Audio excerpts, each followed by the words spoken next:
Heureux l'homme qui ne suit pas les projets des méchants, qui ne s'arrête pas sur le chemin des pécheurs et qui ne s'assied pas parmi les insolents, mais qui trouve son plaisir dans la loi du Seigneur et qui redit sa loi jour et nuit.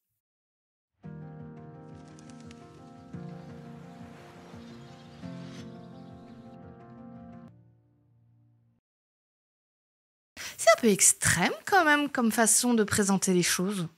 Bon, qu'on te dise faut pas mentir, faut pas être insolent, faut pas mal agir, bon, ça me paraît relativement logique. Il y a même pas besoin d'être chrétien pour qu'on dise des choses comme ça. Mais il y va fort, Dieu, là. Faut même pas s'asseoir à la même table qu'eux, faut pas prendre le même chemin. Bon, ça devient compliqué, là, dans les relations. Je sais pas, moi, au travail, dans la vie courante, si tu vas à l'université ou en cours, bah, tu t'es bien autour des gens, voilà. Toi, tu vas pas le faire, mais t'es pas responsable des choix des autres. Alors, tu sais quoi? Je voudrais te raconter une histoire. L'histoire de la grenouille.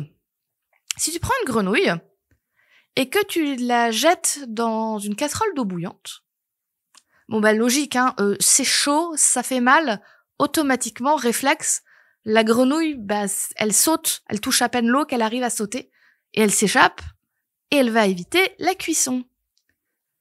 Mais tu prends une grenouille, tu la mets dans de l'eau tiède, et t'arrives à la faire rester. Et juste petit à petit, tu augmentes la température. De façon naturelle, le corps de la grenouille va se rendre compte que la température monte et va faire en sorte de s'adapter. Entre autres, elle va changer la température de son corps pour résister à cette chaleur plus intense. Mais le truc, c'est que comme son corps s'adapte et que ça demande un effort, elle perd des forces. Et si tu continues à monter la température, au moment où ça devient insupportable et dangereux pour elle, elle est déjà trop fatiguée d'avoir lutté pour s'adapter. Elle a plus la force de sauter et de s'enfuir et elle va se laisser cuire. Pourquoi est-ce que Dieu dit des choses un peu catégoriques comme ne t'assois pas à la table des menteurs? Eh ben, c'est parce qu'on est un peu comme des grenouilles. Ce qui se passe autour de nous influence, qu'on le veuille ou non.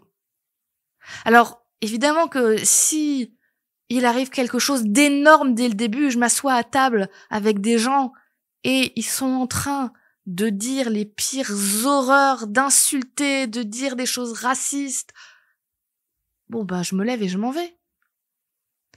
Mais si je m'assois avec eux, il y a une conversation normale et juste un petit peu en passant, il y a une petite saleté qui est dit comme ça et puis on passe vite à autre chose. Bon bah je fais avec, ça me concerne pas, c'est pas grave, moi je suis pas comme ça.